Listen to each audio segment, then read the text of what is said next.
একেবারে নবজাতক সরকার। সব দিক থেকে নবজাতক।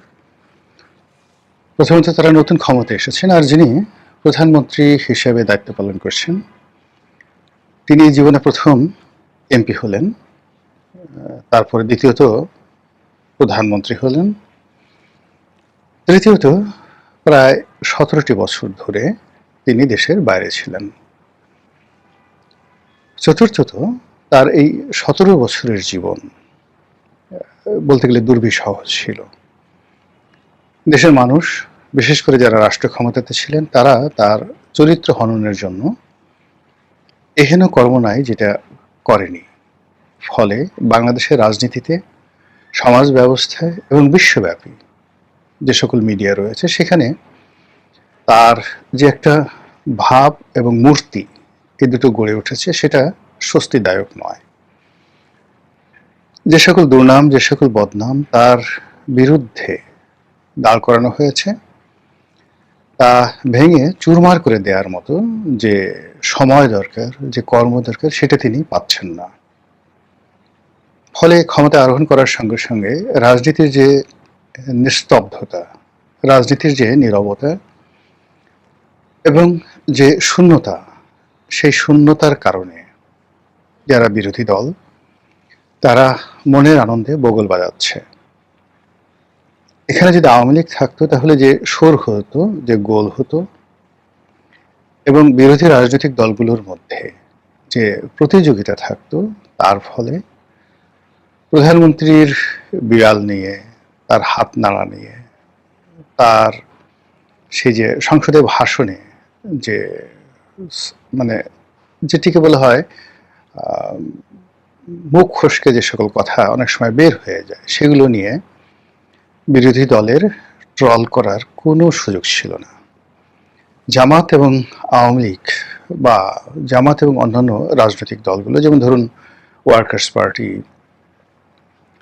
জাসদ, কমিউনিস্ট পার্টি, তারা রাজপথে এতটাই ব্যস্ত থাকতো, তো সেই ব্যস্ততার ফলে কি হতো, জামাত তাদের নিজেদের গদি রক্ষা করার জন্য প্রাণপণ চেষ্টা করত।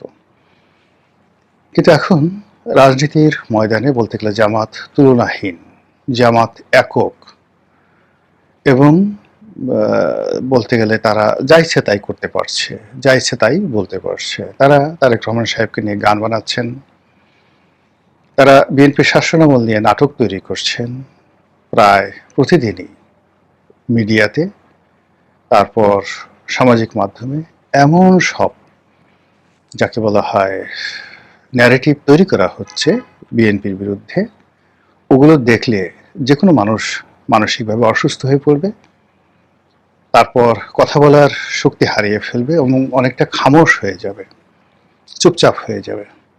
এবং এরকম ঘটনা এখন সামাজিক মাধ্যমে প্রায় প্রতিদিন হচ্ছে।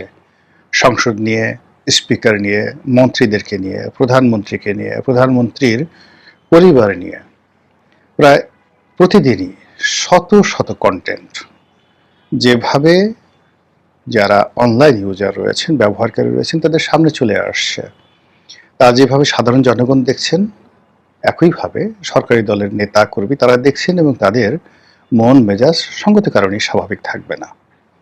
তো এই যখন একেবারে শিশু সরকার, ২ মাস যে সরকারের বয়স, আপনি তাকে তো শিশুই বলবেন বা নবজাতক বলবেন। তো সেই সরকারের যে মনস্তাত্ত্বিক রসায়ন, এটিতে বিষক্রিয়া তৈরি হবে, এটাই স্বাভাবিক। ফলে সরকারের সবাই মন খারাপ, সবারই মন খারাপ। এর মধ্যে দেশের চলমান সমস্যা, যেগুলো ইনু সরকার তৈরি করেছেন, যেগুলো শেখ হাসিনা সরকার তৈরি করেছেন, সেগুলোর দায় বহন করতে হচ্ছে। $120 বিলিয়ন বিদেশি ঋণ, ৫.৫ লক্ষ কোটি টাকার খেলাপি ঋণ বাংলাদেশের মধ্যে। তারপর দেশের ব্যাংকিং ব্যবস্থা থেকে সরকার যে ঋণ করেছে, আগের সরকার ঋণ করেছে এবং নতুন সরকার যে ঋণ করেছে, সেগুলো একত্র করলে বিশাল একটা সংখ্যা দাঁড়াবে। এর মধ্যে মুদ্রাস্ফীতি হু হু করে বাড়ছে। তো সেই অবস্থাতে যখন সরকার একেবারে হিমশিম খাচ্ছে, তখন বিভিন্ন বিদেশি রাষ্ট্র কেউ বন্ধু হওয়ার অছিলায়, কেউ শত্রু হওয়ার হুমকিতে, মানে রীতিমতো সরকারকে যেভাবে চাপের মধ্যে রেখেছে, সরকার তাতে করে দিশেহারা হয়ে পড়েছে। একটা একটা করে বলছি। প্রথমে ভারতের কথা বলি। ভারত এই সময়টিতে আমরা যেটা বুঝতে পারি, সরকারের উপরে বহুমুখী চাপ দিচ্ছে। তারা একদিকে বন্ধুত্বের বেশি ডিজেল দিচ্ছে, তারপর সীমান্ত খুলে দেওয়ার চেষ্টা করছে। তারা যাকে বলা হয় বাংলাদেশের সঙ্গে যে দ্বিপাক্ষিক সমস্যা এবং অর্থনৈতিক বিষয় রয়েছে, সেগুলো সহজতর করার চেষ্টা করছে, যেটি ইনুস জামানাতে রীতিমতো বন্ধ ছিল। বিনিময়ে তারা যে জিনিসগুলো চাচ্ছে, এক নম্বরে তারা চাচ্ছে আওয়ামী লীগকে রাজনীতিতে পুনর্বাসিত করতে হবে, এবং আওয়ামী লীগের উপর যে নিষেধাজ্ঞা দেওয়া হয়েছে তড়িঘড়ি করে এটাকে তুলে নিতে হবে, যেটি যখন এই নিষেধাজ্ঞাটা দেয়নি তখন বিএনপির জন্য যে সুযোগ সুবিধা ছিল, এখন নিষেধাজ্ঞা দেওয়ার পরে সঙ্গে সঙ্গে বিরোধী দল থেকে আওয়াজ তোলা হবে যে এই ভারতের কাছে বিএনপি নাকে দস্তখত দিল, দেশ বিক্রি করে দিল, তাহলে তো আওয়ামী লীগে ভালো ছিল। আবার সেই যাকে বলা হয় ফ্যাসিস্টদেরকে ক্ষমতায় বসানোর জন্য বিএনপি চেষ্টা করছে। এই যে একটা যন্ত্রণা, এই যন্ত্রণার মধ্যে বিএনপি যে পড়ে গেল, এবং সেই যন্ত্রণার মধ্যে তাকে বারবার টেনে নেওয়ার জন্য ভারত চেষ্টা করছে। এক। দুই নম্বরে ভারত চেষ্টা করছে জামাত সহ যে সকল ইসলামিক দলগুলো রয়েছে, যাদের ব্যাপারে ভারতের ভয়, আমেরিকারও ভয়, এদেরকে দৌড়ের উপর রাখার জন্য, এদের উপর চাপ প্রয়োগ করার জন্য নানা রকম যে সরকারি মেশিনারিজ রয়েছে, সেই মেশিনারিজগুলো শেখ হাসিনার জমানার মতো সচল করা, তাদের বিরুদ্ধে মামলা করা, তাদেরকে ধরা, যুদ্ধাপরাধীদের বিচার আবার নতুন করে শুরু করা, ইত্যাদি নানা কর্মকাণ্ড চালু করার জন্য বলা হচ্ছে। আন্দাজ করতে পারি, এটা যে কোনো লোকে আন্দাজ করতে পারে। 3 নম্বরে যেটা হলো যে চীনের সাথে দহরম মহরম করা যাবে না, তিস্তা প্রকল্প করা যাবে না। চীনকে ইনুস জামানাতে যে নীলফামারীতে হাসপাতাল প্রতিষ্ঠা করার অনুমতি দেওয়া হয়েছিল, সে ব্যাপারে সতর্ক দৃষ্টি রাখতে বলা হয়েছে, এবং একই সঙ্গে নীলফামারীতে যে বিমানবন্দর, সামরিক ঘাঁটি তৈরি করার ব্যাপারে চীন আগ্রহ দেখিয়েছিল। এশিয়ার বৃহত্তম সামরিক বিমান ঘাঁটি নীলফামারীতে তৈরি করা হবে, যেটি ব্রিটিশ জামানাতে তৈরি করা হয়েছিল। সেটি আবার চালু করার ব্যাপারে ইনুস সরকার যে তড়িঘড়ি করেছিল, সেটা বন্ধ করতে হবে।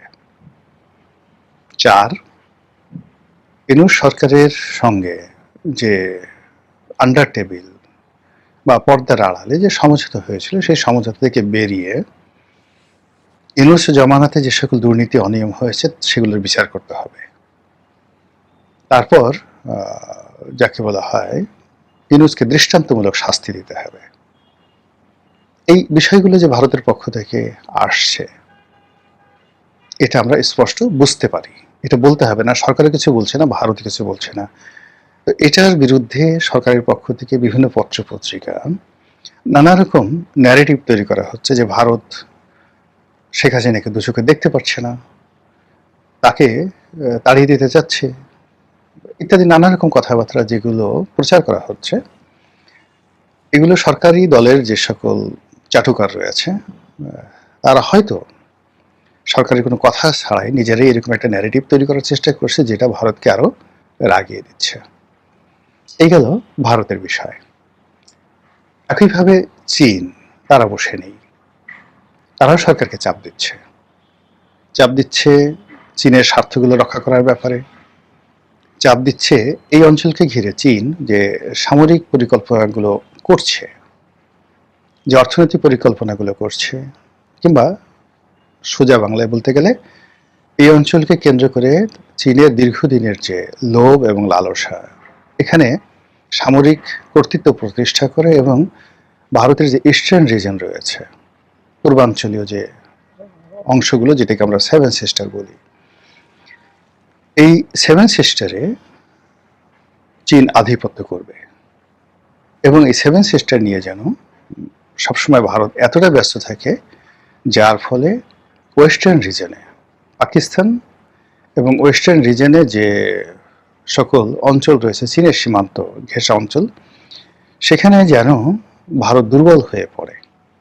এই জন্য বাংলাদেশের ভূমিকে চীন একটা উর্বর ভূমি হিসেবে ব্যবহার করতে চাচ্ছে, যেভাবে 2001 থেকে 2006 সনে তারা করেছিল। এবং ওই সময়টাতে উলফা বা অন্যান্য যে সকল বিদ্রোহী রয়েছে, সেভেন সিস্টার, তাদের বলতে গেলে স্বর্গভূমি হয়ে গেছিল বাংলাদেশ। এইরকম একটা পরিবেশ আবার তৈরি করার জন্য চীনের পক্ষ থেকে একটা প্রেশার থাকবে, আছে, এবং এই প্রেশার ছাড়া চীন একটি পয়সাও দেবে না। এবং চীন যদি বর্তমান সরকারের কাছ থেকে কোনো রকম গ্রিন সিগন্যাল না পায়, তাহলে চীনের যে সকল মেশিনারিজ রয়েছে সেই সকল মেশিনারিজ বুমেরাং হবে সরকারের জন্য। গেল 2। 3 নম্বর হলো পাকিস্তান। এখন পাকিস্তানের খায়ের জেগেছে বাংলাদেশের ব্যাপারে আবার নতুন করে ভাবার জন্য। বাংলাদেশে তাদের আধিপত্য, আইএসআই এর তৎপরতা, এবং 1971 সন নিয়ে বারবার যেভাবে বাংলাদেশের মানুষ পাকিস্তানকে গালাগাল করে, এখন সেসব বাদ দিয়ে পিয়ারে পাকিস্তান, যে তাদের যে থিওরি, পাকিস্তানকে ভালোবাসো, পাকিস্তানকে কাছে করে নাও, পাকিস্তানকে মহব্বত করো, পাকিস্তানি খাবার খাও, পাকিস্তানে যাও বেশি বেশি, পাকিস্তানি পণ্য আমদানি করো, কিন্তু পাকিস্তানি মেয়েদেরকে বাংলাদেশে বিয়ে দেবে না।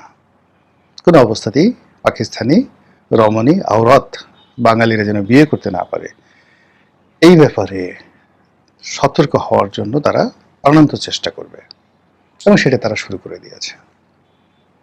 বোঝার চেষ্টা করুন সরকার এই ত্রিমুখী যে চাপ, এই চাপের সঙ্গে আবার ইন্দো ইউরোপীয় চাপ রয়েছে। আপনারা জানেন যে ইউনুস জামানাতে আমেরিকার সঙ্গে একটা চুক্তি হয়েছে। সেই চুক্তির বলে এখন আমেরিকার যে কৃষি পণ্য অবাধে বাংলাদেশে প্রবেশ করবে। পৃথিবীর সারা দুনিয়া যদি মাগ নাও দিতে চায়, তবুও আমেরিকা থেকে ওই সকল পণ্য উচ্চ মূল্যে বাংলাদেশে আমদানি করতে হবে। আমেরিকার বিমান, বোয়িং বিমান, এগুলো কিনতে হবে। আমেরিকা থেকে সামরিক অস্ত্রশস্ত্র কিনতে হবে।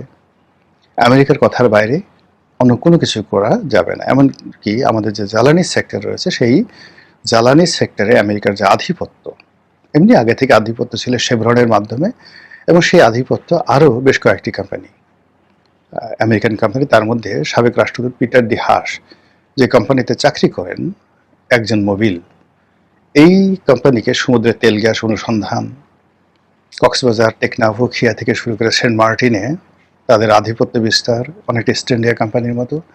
এবং এই কোম্পানির যে প্রোডাক্ট এবং বাই প্রোডাক্ট, সেগুলো বাংলাদেশে আনার জন্য ডক্টর মোহাম্মদ ইউনূস সরকার যে দস্তখত দিয়েছে, সেটাকে হুবহু পালন করা, মান্য করা, এবং সেটাকে টেনে নেওয়ার জন্য বর্তমান তারেক রহমান সাহেব এর যে সরকার, সেই সরকারের উপর ডোনাল্ড ট্রাম্পের চাপ আছে।